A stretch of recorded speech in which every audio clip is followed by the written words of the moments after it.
ना उस्मान है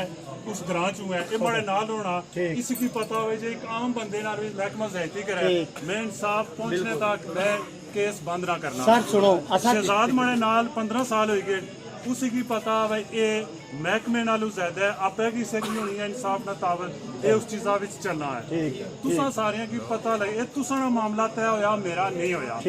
जेड़ा शहजाद नाल ज़्यादती हुई है महकमे कीती है वो माड़ा मामला अजे भी रहना तुसा ना जल्दी तो हल करवाया कि बंदे जेड़े फैमिलियां उत्थे बैठी हैं वो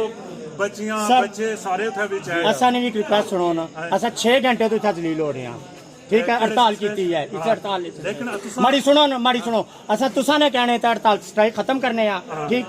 6 दिन बाद 8 दिन बाद 10 दिन बाद मैं भी पता लॉलीपॉप दिता गया अगर ये बंदे इतना नजर आने तुस जिम्मेदार हो